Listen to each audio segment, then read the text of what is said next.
नमस्कार साथियों, आप सभी का स्वागत है आपके अपने यूट्यूब चैनल ऑन पॉइंट पर। कल जो है हमने लोक देवताओं के पहले पार्ट पर चर्चा की थी, इसमें हमने रामदेव जी के ऊपर चर्चा की थी। आज हम हड़बू जी, मेहाजी मांगलिया और पाबू जी के ऊपर चर्चा करेंगे। तो सबसे पहले हम हड़बू जी के ऊपर चर्चा करेंगे।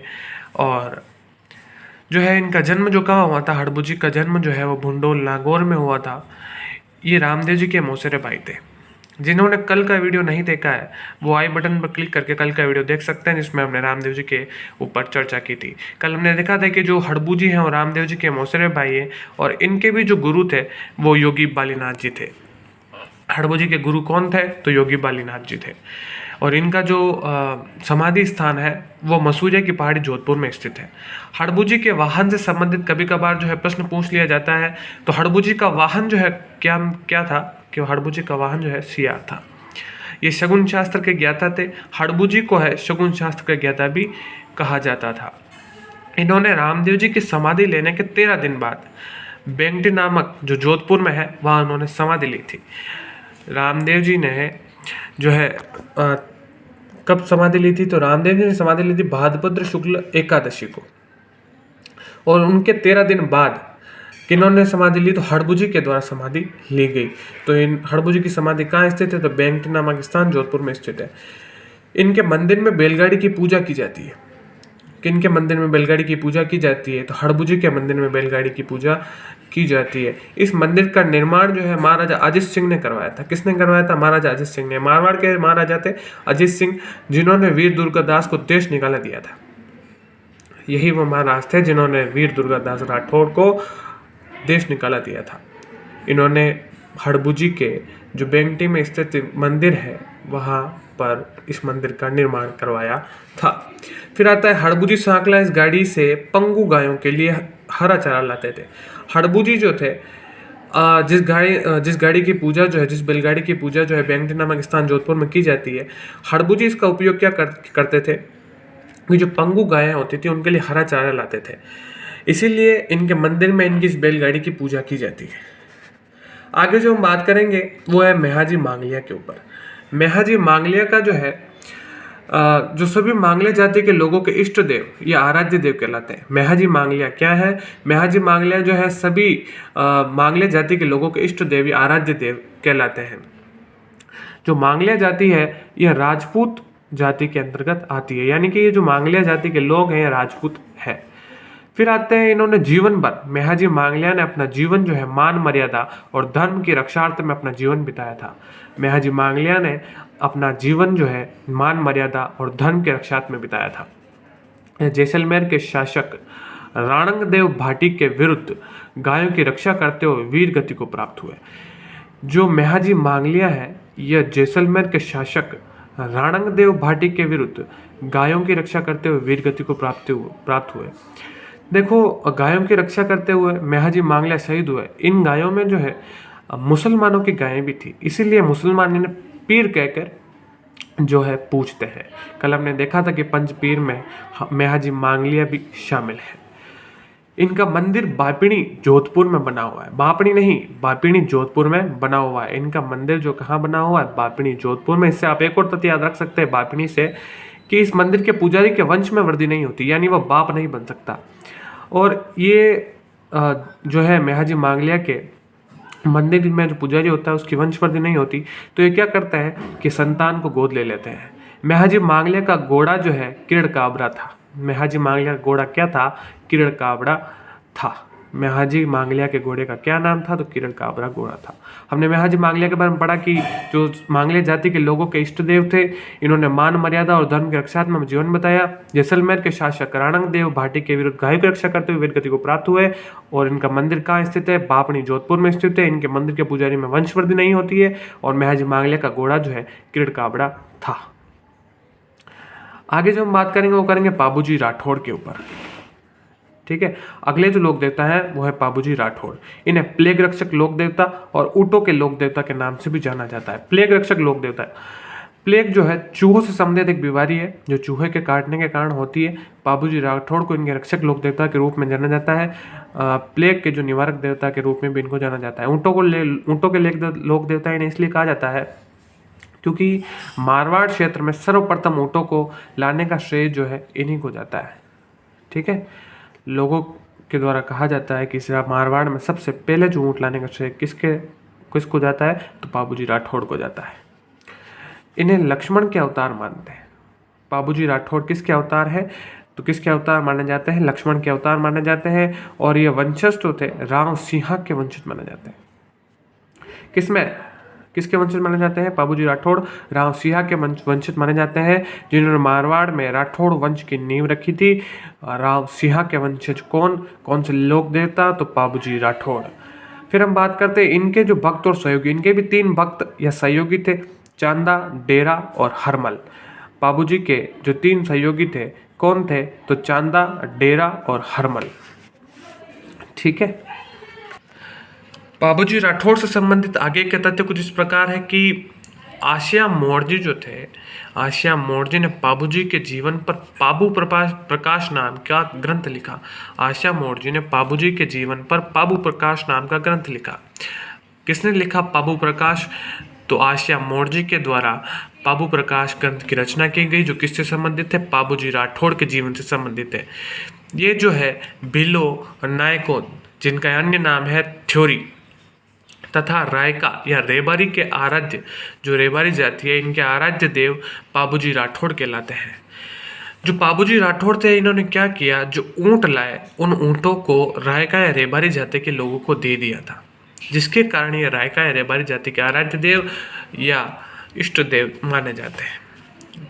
राजस्थान में सर्वप्रथम ऊँट या सांडे बाबूजी लेकर आए, इसलिए इन्हें ऊँटों के देवता कहा जाता है। मैंने आपको शुरू में ही बता दिया था कि जो है बाबूजी राठौड़ को ऊँटों के देवता के रूप में जाना जाता है, क्योंकि ये जो है सर्वप्रथम ऊँट या सांडे को, मारवाड़ में ऊँट को सांडे भी कहा जाता है, इसीलिए राजस्थान में सर्वप्रथम ऊँट और सांडे बाबूजी लेकर आए, इसलिए इन्हें ऊँटों के देवता के रूप में जाना जाता है। अगला तथ्य कुछ इस प्रकार से है कि इन्होंने यह ऊँट जो है रायका या रेबारी जाति को दे दिए। तो मैंने आपको कहा था कि इन्होंने क्या किया, जो है ऊँट जो है वो रायका और रेबारी जाति के लोगों को दे दिए। हमारे राजस्थान में ऊँट पालक जाति को किस नाम से जाना जाता है, तो वह रायका या रेबारी होते हैं। ऊँट पालक जाति कौन सी है, तो रायका और रेबारी, ये विशेष आपको ध्यान रखना है। फिर आता है ऊँट के बीमार पड़ने पर बाबूजी की पूजा की जाती है, और यह एक दूसरा कारण और है कि इन्हें ऊँटों के देवता के रूप में माना जाता है या ऊँटों के देवता कहा जाता है। ऊँट जब भी बीमार हो जाते हैं तो मारवाड़ के क्षेत्र में जो है बाबूजी राठौड़ की पूजा की जाती है, और ऊँट जो है वो सही हो जाते हैं, इसीलिए उन्हें ऊँटों के देवता के रूप में भी जाना जाता है। बाबूजी राठौड़ के हमने 3 नाम पढ़े, एक प्लेग रक्षक लोक देवता, और ऊँटों के लोक देवता, और जो है प्लेग रक्षक लोक देवता जाने जाते हैं। फिर आता है कि मेहर जाति के मुसलमान जो है बाबूजी राठौड़ की पूजा करते हैं। ठीक है, मेहर जाति के मुसलमान जो है क्या करते हैं, बाबूजी राठौड़ की पूजा करते हैं। बाबूजी का विवाह अमरकोट की राजकुमारी सुप्रिया देव के साथ हुआ था। बाबूजी राठौड़ का विवाह कहाँ हुआ, तो अमरकोट की राजकुमारी सुप्रिया देव के साथ में हुआ था। इनका जन्म कहाँ हुआ, कोलूमंड जोधपुर में हुआ था। बाबूजी राठौड़ का जन्म कहाँ हुआ, तो कोलूमंड जोधपुर में हुआ था। बाबूजी राठौड़ देवल चारणी की गायों की रक्षा हेतु जिंदराव खींची या झायल के जमींदार झायल के जमींदार थे जिंदराव खींची, ये रिश्ते में इनके बानोई थे जो नागौर के थे, और वहाँ के जमींदार थे, से युद्ध करते हुए देचू नामक स्थान पर जोधपुर में अपने प्राणों को त्याग दिया। बाबूजी राठौड़ से संबंधित ये जो है कथा कुछ इस प्रकार से है कि बाबूजी राठौड़ जो कोलूमंड नागौर में थे, वहाँ एक देवल चारणी करके एक महिला थी, जिसके पास एक सुंदर जो है अत्यधिक सुंदर और अद्वितीय घोड़ी थी, और जिसका नाम था केसर काल में। क्या होता है कि एक दिन जो है जिंदराव खींची कोलूमंड में आते हैं, और वो देवल चारणी की जो घोड़ी है केसर काल में उसको देखते हैं और कहते हैं उस देवल चारणी को कि ये घोड़ी मुझे दे दे। देवल चाहे तो इसके बदले में चाहे जितनी गायें या अन्य प्रकार का कोई भी जो है मूल्य अदा करने को मैं तैयार हूँ, लेकिन जो देवल चारणी है वो क्या अपनी घोड़ी को देने से बाबूजी राठौड़ को मना कर देती है। बाबूजी राठौड़ नहीं, जिंदराव खींची को मना कर देती है। इसी बीच में जो है पाबूजी राठौड़ आते हैं, और पाबूजी राठौड़ जो है वहाँ देवल चारनी की जो गायों के प्रति जो जिंदराव खिची लड़ाई कर रहा था उससे समझाते हैं। लेकिन जो जिंदराव खिची है वह देवल चारनी से लड़ाई करने के बजाय जिंदराव खिची जो है वो पाबूजी राठौड़ से लड़ाई करना शुरू कर देता है, जिसके कारण इन दोनों में मनमुटाव आ जाता है। फिर क्या होता है कि जो पाबूजी राठौड़ है, हमने ऊपर देखा कि जो है पाबूजी राठौड़ अमरकोट की राजकुमारी सुप्यार देश के साथ इनका विवाह हुआ था, यानी जो जिंदराव खिची है यह इनके रिश्ते में बहनोई था। और जब पाबूजी राठौड़ का विवाह हुआ तो पाबूजी राठौड़ ने इनको संदेश लिखा और संदेश लिखकर अपने विवाह का आमंत्रण दिया, लेकिन जो है जिंदराव खिची इनके विवाह में उपस्थित नहीं हुआ। और विवाह के समय जो है पाबूजी राठौड़ जो थे ये देवल चारनी की जो घोड़ी है उसको लेकर वहाँ चले गए थे। जब यह बात जिंदराव खिची को पता चली तो उसने देवल चारनी की गायों को वहाँ से उठा लिया और अपने जो है नागौर जायल में लेके आ गया। ठीक है, जब ये बात देखो गाय तो जो है जिंदराव खिची लेके चला गया और पीछे पीछे जो है देवल चारनी पाबूजी के वहाँ गई। पाबूजी के वहाँ जाते ही जैसे ही देवल चारनी ने बताया कि जो है जिंदराव खिची मेरी गाय को ले गया है, तो पाबूजी राठौड़ ने है उस समय 4 फेरे ही लिए थे। पाबूजी राठौड़ 4 फेरे लिए और बाकी के फेरों को छोड़कर वह देवल चारनी की गायों की रक्षा हेतु निकल गए। इसीलिए हमारे राजस्थान में 4 फेरों की शादी भी मान्य होती है, एक पूर्ण विवाह के रूप में मानी जाती है। पाबूजी राठौड़ देवल चारनी की गायों की रक्षा हेतु गए और देचू नामक स्थान पर जिंदराव खिची और पाबूजी राठौड़ का आमना सामना हुआ, और जिसमें पाबूजी राठौड़ जो है देवल चारनी की गायों की रक्षा करते हुए अपने प्राणों को त्याग देते हैं। फिर आता है पाबूजी राठौड़ की समाधि है कि वह कहाँ है, तो देचू जोधपुर में स्थित है, जहाँ जिंदराव खिची और पाबूजी राठौड़ की क्या हुई थी, आपस में आमना सामना हुआ था, जहाँ इनका युद्ध हुआ था। पाबूजी राठौड़ का एक मुख्य मंदिर जो है वो कहाँ है, तो कोलूमंड गांव जोधपुर में स्थित है। और इस मंदिर की कुछ विशेषताएं हैं, जिसमें बाई और झुकी हुई पाग, इनकी अश्वरोही प्रतिमा यहाँ की विशेषता है। तो हमने भी देखा कि इनके जो मंदिर की विशेषता है वह है बाई और झुकी हुई पाग, वह इनकी अश्वरोही प्रतिमा जो है यहाँ इस मंदिर की विशेषता है। इनके यहाँ जो मेला बढ़ता है वो चैत्र अमावस्या को बढ़ता है, और यह कहाँ, कोलूमंड जोधपुर में बढ़ता है। इनका एक अन्य मंदिर है जो आहड़ उदयपुर में स्थित है। कहाँ स्थित है, पाबूजी राठौड़ का एक अन्य मंदिर आहड़ उदयपुर में। इनका मुख्य मंदिर जो है वह कोलूमंड गांव जोधपुर में स्थित है। तो पाबूजी राठौड़ के बारे में तो हमने इतनी बात की, और उसके बाद हम बात करते हैं रामदेव जी की फड़ और पाबूजी की फड़ में जो अंतर है उसके ऊपर।